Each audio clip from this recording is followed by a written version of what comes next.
बिस्मिल्लाहिर्रहमानिर्रहीम। अस्सलाम वालेकुम। आज मैं बताऊंगा आपको कि जीसी यूनिवर्सिटी में CGPA कैसे फाइंड करते हैं। इसमें हमारे पास लेट्स सपोज हम कर लेते हैं कि हमारे पास 5 सब्जेक्ट हैं।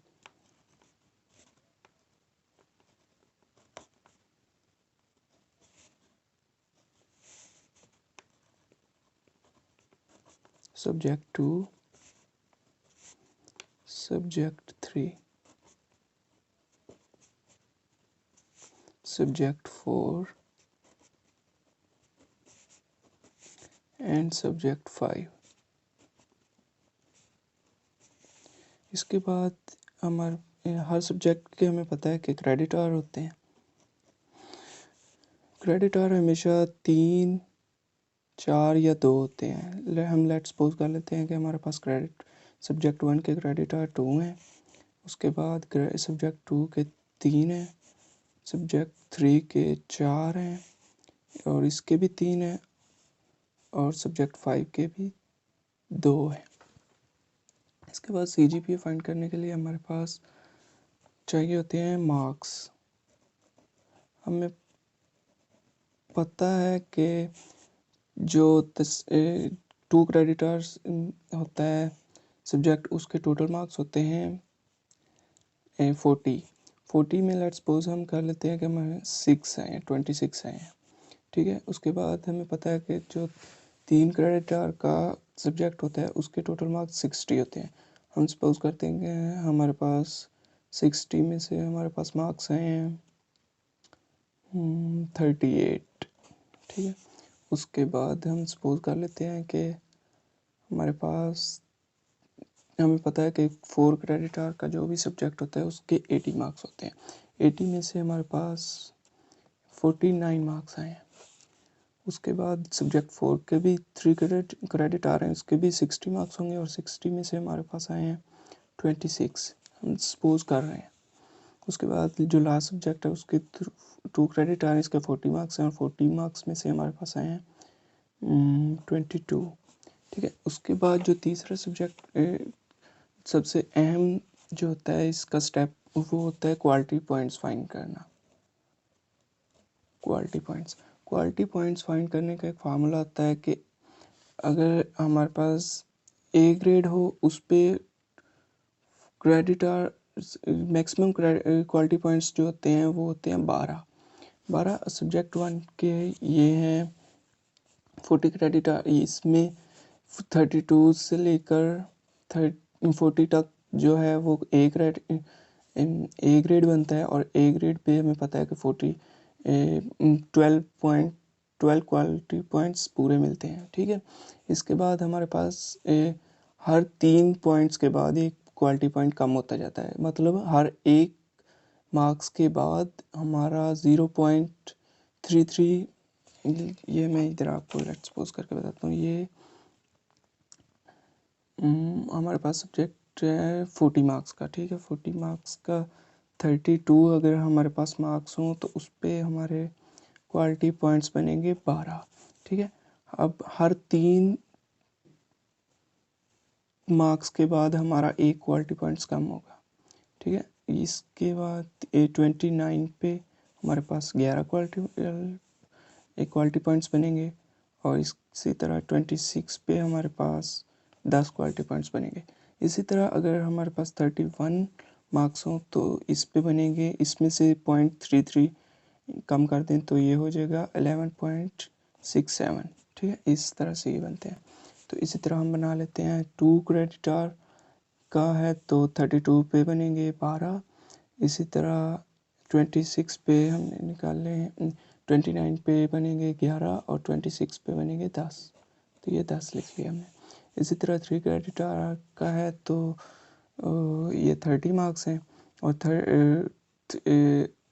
60 मार्क्स में से अगर 48 आएंगे तो ये 12 होंगे। इसी तरह 3 कम करते जाएंगे तो 48 में से 3 कम किए 45 पे हो गए 11, 42 पे हो गए 10 और इसी तरह 39 पे हो गए 9 और उसमें से एक कम किया तो ये बन गए 8.67। ठीक है, इसी तरह ये 4 क्रेडिट आवर का मैक्सिमम क्वालिटी पॉइंट्स मिलते हैं हमें 64 पे। इसी तरह कम करते जाते हैं तो ये 49 मार्क्स हैं, तो ये 61 पे हमारे पास मिलेंगे 11, 58 पे हमें मिलेंगे 10, 55 पे मिलेंगे हमें 9 मिलेंगे। उसके बाद 52 पे मिलेंगे हमें 52 पे मिलेंगे 8, 49 पे मिलेंगे 7।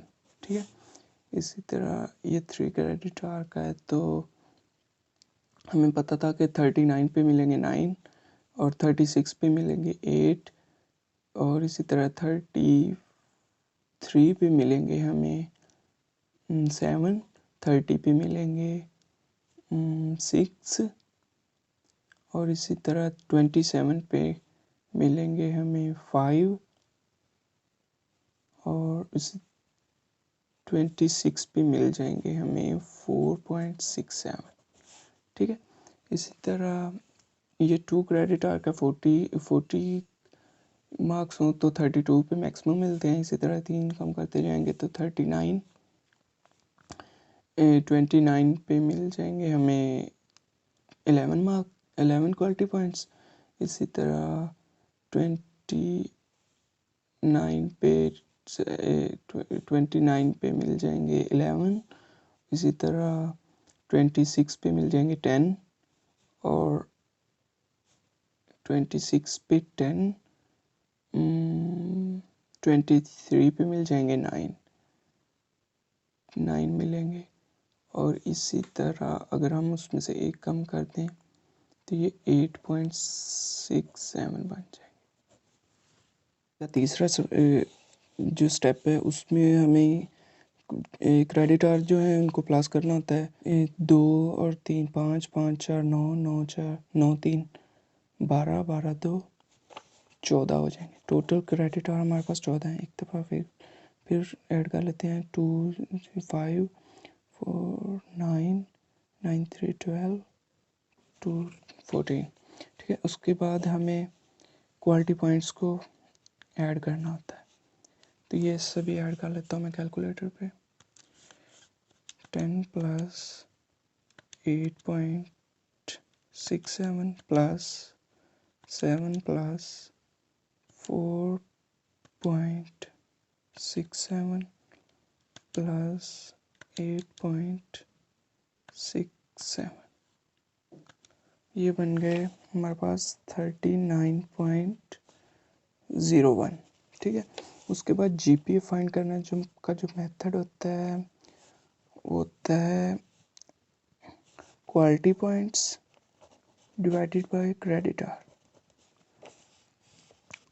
हमें क्वालिटी पॉइंट्स को ऊपर नोमिनेटर में रखेंगे तो ये बन जाएगा 39.01 डिवाइडेड बाय क्रेडिट आवर 14।